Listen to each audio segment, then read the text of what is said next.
বাংলা ভাষাতেই সরস্বতী পুজোর মন্ত্রপাঠ হলো একটি স্কুলে। ব্যতিক্রমী প্রয়াস। এই প্রয়াসকে সমর্থন করেছেন ভাষাবিদ পবিত্র সরকার। স্কুলের শিক্ষক এবং কবি মারুত কাশ্যপ বাংলা ভাষায় সরস্বতী পুজো পাঠের এই বইটি রচনা করেন। আর সেই বই থেকেই এবারে স্কুলের পূজা অর্চনা অনুষ্ঠিত হলো। অঞ্জলি থেকে পুজো সবই হলো বাংলা ভাষায়। পূর্ব বর্ধমানের মশাগ্রামের সারদা মিশন শিক্ষণ মন্দিরের শিক্ষক মারুত কাশ্যপ। পূর্ব বর্ধমানের মশাগ্রামের সারদা মিশন শিক্ষণ মন্দির আর এই স্কুলেই এবার সরস্বতী পুজোয় অভিনবত্বের ছোঁয়া। পুজোর রীতিনীতি রইল একই, তবে মন্ত্র উচ্চারণ হলো সম্পূর্ণ বাংলায়। এবছর দেবী সরস্বতী আরাধনায় ব্যতিক্রমী ভাবনা এই বিদ্যালয়ে। সম্পূর্ণ বাংলা ভাষায় মন্ত্রপাঠ করে সরস্বতী পুজো হলো। অঞ্জলিও হলো বাংলা ভাষাতেই। বাংলাতে নিজের মাতৃভাষায় অঞ্জলি দিতে পেরে খুশি পড়ুয়ারা।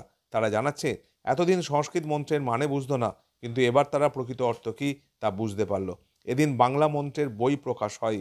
স্কুলের শিক্ষক এবং লেখক মারুত কাশ্যপ এই বইটি লেখেন। ভাষাবিদ পবিত্র সরকার এদিন উপস্থিত ছিলেন বিদ্যালয়ে। তিনি এই উদ্যোগকে সাধুবাদ জানিয়েছেন। এছাড়া উপস্থিত ছিলেন বিখ্যাত কবি অংশুমান কর। নিজের মাতৃভাষায় সরস্বতী দেবী আরাধনার এই প্রয়াস নিয়ে ইতিমধ্যেই সমালোচনাও শুরু হয়েছে। বর্ধমান রাজটোলের সংস্কৃতের অধ্যাপক দেবাশিস মুখোপাধ্যায় বলেছেন, দেব ভাষা হলো দেবতার ভাষা। এই ভাষাতেই পুজো হওয়া বাঞ্ছনীয়। শান্তি আসুক সবার মনে দেবীর চরণ দেখে, কল্যাণ হোক হোক সকলের, শান্তি আসুক মনে, সমৃদ্ধির ভক্তিগীত গাইব সর্বজনে।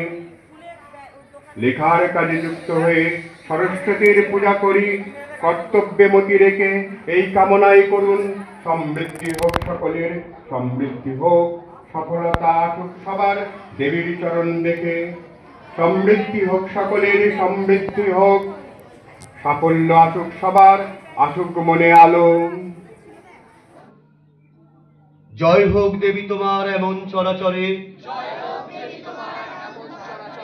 বক্ষ যুগল শোভিত মুক্তোর হারে, বিনা বই ধরে আছো সুন্দর হাতে,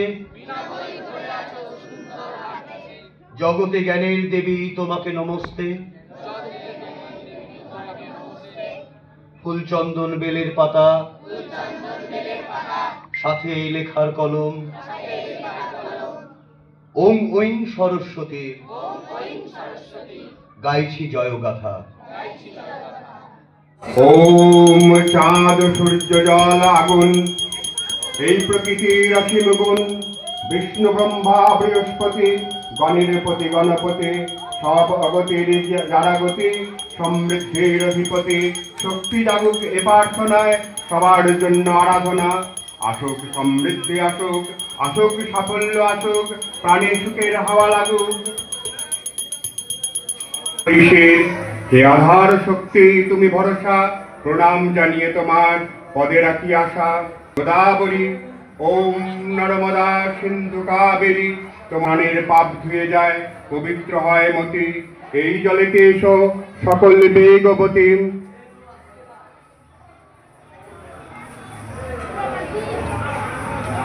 জড়তা মুক্ত করো ও দেবী সরস্বতী, কৃষ্ণের প্রিয়তমা শুভ্র সরস্বতী, জিহ্বায় বসত করো।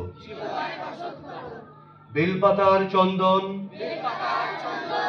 মালাও লেখার কলম, ওং ঐং মন্ত্র সহ করলাম সমর্পণ। আমি প্রথমে এড়িয়ে যাই, তার কারণটা হচ্ছে যে সংস্কৃত মন্ত্র আমি ওইভাবে লিখবো যেটা মন্ত্রের মতো হতে হবে, বাংলাতে লিখলেও সেই জায়গাটা, সেই গাম্ভীর্যটা থাকতে হবে। এটা খুবই শক্ত কাজ, কঠিন কাজ, কিন্তু এরা আমাকে ছাড়ে না। মানে আমি এড়িয়ে যেতে চাই, কিন্তু এড়িয়ে যেতে পারি না। এক সময় আমাকে নিয়ে বসতেই হয়। আমি প্রথম পুষ্পাঞ্জলি মন্ত্রটা লিখতে শুরু করি, কারণ এই কারণে যে পুষ্পাঞ্জলি মন্ত্র আমরা ছোটো থেকে সবাই দিচ্ছি, বলি এটা পড়তে গিয়ে আমি যখন আমি বেদ এবং পুরাণের যে তত্ত্বের জায়গায় ঢুকছি, এবং তার সাথে ব্রহ্মাণ্ডের এই যে একটা নিগূঢ় যোগাযোগ, এই তত্ত্ব আমাকে এলোমেলো করে দিয়েছে মাঝে মাঝে। মারাত্মক কঠিন কাজ। এবং সংস্কৃত ছন্দ যা, সেটাকে আমি এনেছি বাংলা ছন্দে, বাংলা মূলত, এবং বাংলা ছন্দে শুধু আনিনি, সমসাময়িক কাব্য ভাষায় ধরেছি। আমি পাঁচালী বা ত্রিপদী ছন্দে আমি লিখিনি। তো ফলে এটাকে যখন আমাকে বাংলা কবিতায় আনতে হচ্ছে অন্তমিল দিয়ে, তখন খুবই শক্ত মনে হয়েছে আমার কাছে। এবং সেটা যে করতে পেরেছি মা সরস্বতী আশীর্বাদ ছিল বলেই হয়তো করতে পেরেছি।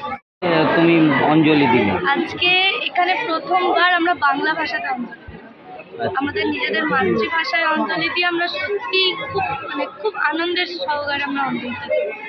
আগে কি ভাষায়? আগে তো আমরা সংস্কৃত ভাষায় অঞ্জলি দিতাম। তো ছোট থেকে আমরা কিছুই বুঝতাম না এই অঞ্জলি সম্পর্কে। এত মন্ত্র বলতো, যারা পুজো করতেন তারা মন্ত্র বলতো, আমরা শুধু অঞ্জলি দিতাম, কিন্তু আমরা ঠিক বুঝতাম না এর মানে।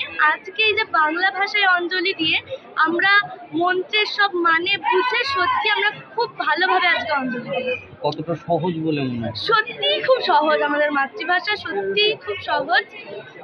খুব ভালো লাগলো। এই ভারতবর্ষের মধ্যে প্রথম এই বাংলা ভাষায় পুজো হলো, সত্যি খুবই একটা আনন্দ হচ্ছে। আমার তো খুবই ভালো লাগছে। আগেও যেটা বলেছি যে আমার পুজো, ভক্তি, বিশ্বাস, পাপ পুণ্যে বিশ্বাস কিচ্ছু নেই, কিন্তু এই কাজটা যে এখানে হলো সেই জন্য আমি এখানে ছুটে এসেছি যে দেখবার জন্যে যে কীভাবে কি দাঁড়িয়েছে। এবং এই আরম্ভটা আমি বলবো একটা অগ্রগতি। ইংরেজিতে বলছি যে I don't learn what I don't understand. আমি যেটা বুঝতে পারি না সেটা আমি শিখি না। আমি বলবো এই মন্ত্রের ব্যাপারেও এই কথাটা বলা যায় যে I don't feel what I don't understand. আমি যা বুঝি না সেটা আমি অনুভব করি না। আর মন্ত্রটা তো এক ভক্তি নিবেদন, ভক্তিটা অনুভবের ব্যাপার, কাজেই এটা অনুভব করার ব্যাপার আছে। কিন্তু আমরা এতদিন মুখস্থ বা পাখি পড়ার মতো মন্ত্র পড়ে এসেছি, আমরা অনুভব করিনি। যে যারা দেবতাকে বিশ্বাস করি, যারা ভক্তি দেখাতে চাই, তারা আমাদের মনের মধ্যে, প্রাণের মধ্যে অনুভব করিনি। কিন্তু এটা শুরু হয়েছে আন্দোলনটা গত বছর বা তার আগের বছর থেকে, এবং মারুট এটাকে একটা স্পষ্ট চেহারা দিলেন অনুবাদ করে। পুজো এটা দুটো দিক আছে। একটা হচ্ছে পুজোটা একটা আরাধনা, কে কেমন ব্যক্তিগত আরাধনা, কে কি ভাষায় করবে, কি কেমনভাবে করবে, সেটা তার নিজস্ব ব্যাপার। আর পূজা যেটা আনুষ্ঠানিক পূজা, সেটা আমাদের কারোর দ্বারা রচিত নয়, এই মুনি ঋষিদের দ্বারা রচিত। এই যে সেই শাস্ত্র সকল রয়েছে, তাতে যে পদ্ধতিগুলো বলা আছে, সেই পদ্ধতি, সেই নিয়ম অনুসারে করতে গেলে আপনাকে আমাদের সংস্কৃত ভাষাতে দেবভাষা, এটা দেবতার অর্চনা দেবভাষাতে করাটাই শ্রেয়। আপনি যার সাথে পাখিকে যদি আপনি আপনার বাংলা ভাষায় কথা বলেন, আপনার মাতৃভাষায় কথা বলেন, পাখি যেমন বুঝবে না, পাখি কিন্তু বোঝে পাখির ভাষায়। যে কোনো পশু সেই পশুর ভাষায় তার সহযোগীদের সঙ্গে কথাবার্তা বলতে পারে। তাই দেবতাদের পুজো করতে গেলে আমার মনে হয় দেবভাষাটাই সব থেকে শ্রেয়। আর একটা কথা হচ্ছে, দেখবেন দেবভাষায় যে সমস্ত মন্ত্ররাজি রচিত হয়েছে, সেই মন্ত্র উচ্চারণ করলে, সঠিকভাবে উচ্চারণ করলে মনের মধ্যে যে অনুরণন জাগে, সেটা আমাদের মাতৃভাষায় কখনো সম্ভব হবে না।